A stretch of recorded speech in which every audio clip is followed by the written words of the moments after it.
সবাইকে আন্তরিকভাবে স্বাগত।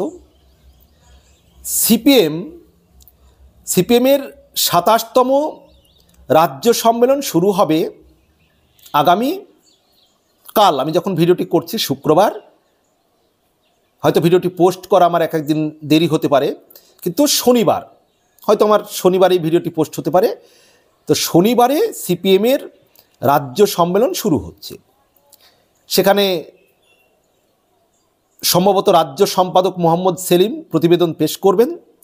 কিন্তু সেই যে প্রতিবেদন যেটি পেশ করবেন, সেই প্রতিবেদনে যতটা জানা যাচ্ছে যে সিপিএমের মধ্যে একটা ব্যাপক সাংগঠনিক দুর্বলতার উল্লেখ রয়েছে কিন্তু সেই প্রতিবেদনে। ক্ষমতা থেকে চলে যাওয়ার পর সিপিএমের চারটি সম্মেলন পর্ব হয়ে গিয়েছে এবং প্রতিবারেই সম্মেলন থেকে ঘুরে দাঁড়ানোর বার্তা দেওয়া হয়েছে, ঘুরে দাঁড়ানোর জন্য পথ দিশা ঠিক করা হয়েছে, আলোচনা করা হয়েছে। কিন্তু বামেরা কিন্তু সিপিএমরা কিন্তু ফিরে দাঁড়াতে পারেনি ২০১১ সালে ক্ষমতায় থেকে চলে যাওয়ার পর। এই পরিস্থিতিতে ২৭তম রাজ্য সম্মেলন শুরু হতে চলেছে, যেখানে প্রতিবেদন পেশ করবেন মোহাম্মদ সেলিম, এবং সেই সম্মেলন হবে ডানকুনিতে যে সম্মেলন হবে, সেই সম্মেলনে যে প্রতিবেদন পেশ করবেন মোহাম্মদ সেলিম, সেখানে একাধিক দুর্বলতার কথা উল্লেখ করা হয়েছে।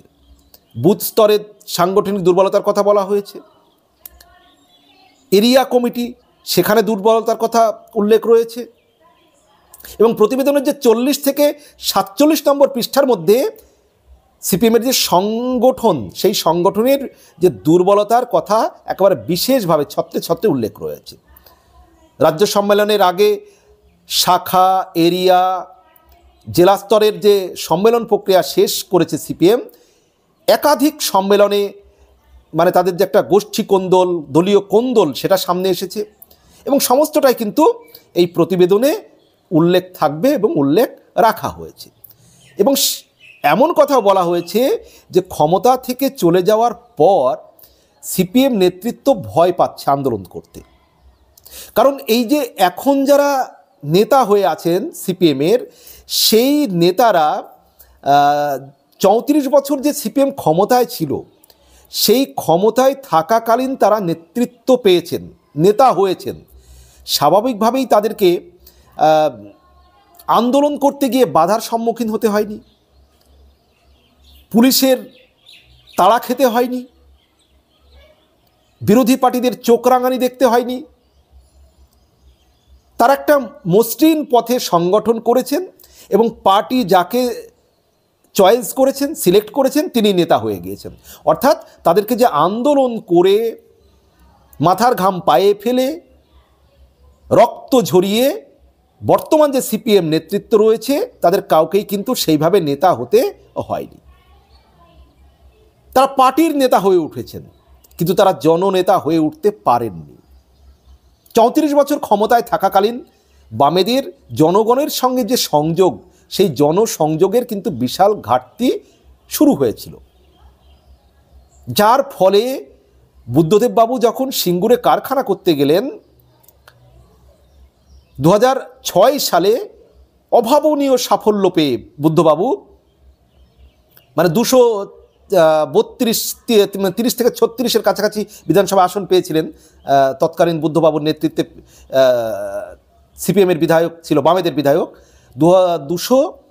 ২৩০ থেকে ৩৬-এর মধ্যে। মানে এত বিধায়ক পাওয়া সত্ত্বেও বুদ্ধবাবু যে সিঙ্গুরে কারখানা করতে চেয়েছিলেন, নন্দীগ্রামে গ্রামে কেমিক্যাল হাব করতে চেয়েছিলেন, কিন্তু দল সেভাবে জনসংযোগ করে মানুষকে সেই বিষয়টি তুলে ধরতে, মানুষকে বোঝাতে পারেনি। শিল্পায়নের যে প্রয়োজনীয়তা বোঝাতে পারেনি, জমি অধিগ্রহণের যে পথকে মসৃণ করতে পারেনি, মানুষের সঙ্গে সংযোগ করতে পারেনি। তারপর ন্যানো কারখানা পশ্চিমবঙ্গ থেকে চলে গিয়েছে। পশ্চিমবঙ্গের একটা বিরূপ যে চিত্র ফুটে উঠেছে।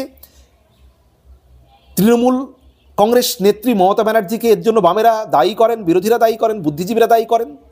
কিন্তু তা সত্ত্বেও কিন্তু এই যে এই সমালোচনাগুলো ভোট বাক্সে জনগণকে কিন্তু নিয়ে যেতে পারেনি বামেদের সমর্থনে। 2011 সালের পর আবার 2026 সালে নির্বাচন আসছে, তৃণমূল সরকারের তৃতীয় টার্ম, এবং তার আগে সিপিএমের যে সম্মেলন হচ্ছে, এর আগে ব্রিগেড সভা হয়েছে, বামেদের যুবনেত্রী মীনাক্ষী মুখার্জির নেতৃত্বে ব্রিগেড ভরে গিয়েছে, কিন্তু ভোট বাক্সে না লোকসভা না বিধানসভা কোনো ভোট বাক্সেই বামেদের সেই ভোট প্রতিফলিত হচ্ছে না।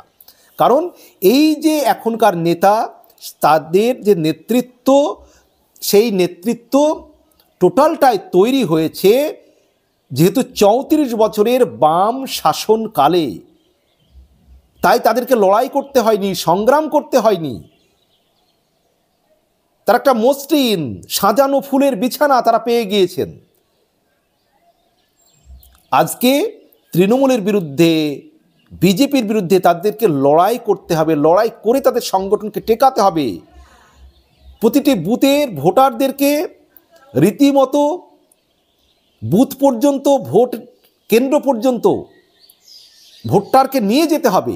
সেই অ্যাক্টিভ ভূমিকা পালন করার মতো বামেদের যে সিপিএমের যে কর্মী সমর্থক, সেটা কিন্তু এই মুহূর্তে খুব কম আছে। দ্বিতীয় কথা, বুথ পিছু তাদের যে অর্থ খরচ, সে জায়গাটাতেও বামেদের বিশাল ঘাটতি। অর্থবল নেই, জনবল নেই, লোকবল নেই, স্ট্রং সাংগঠনিক কাঠামো নেই। এই পরিস্থিতিতে বামেদের সংগঠন যে দুর্বল হয়েছে এবং দুর্বল হবে, এবং তাদের যে সম্মেলনের আগে প্রতিবেদনের যে দুর্বলতা প্রকাশ পাবে, এটাই কিন্তু স্বাভাবিক। বামেদের বেশ কিছু তরুণ মুখ, উজ্জ্বল তরুণ মুখ আছে। শতরূপ ঘোষ, মীনাক্ষী মুখার্জি, সায়ন ব্যানার্জি, দীপশিতা ধর, এডুকেটেড, হাইলি এডুকেটেড। তারা পশ্চিমবঙ্গের রাজনীতির নক্ষত্র আগামী দিনের। কিন্তু মানুষের মনে ছাপ ফেলতে, ভোট কেন্দ্র পর্যন্ত, মানুষের মনের যে প্রভাবটা ভোট কেন্দ্র পর্যন্ত নিয়ে যাওয়া, এই জায়গাটা কেউই কিন্তু করে উঠতে পারছেন না।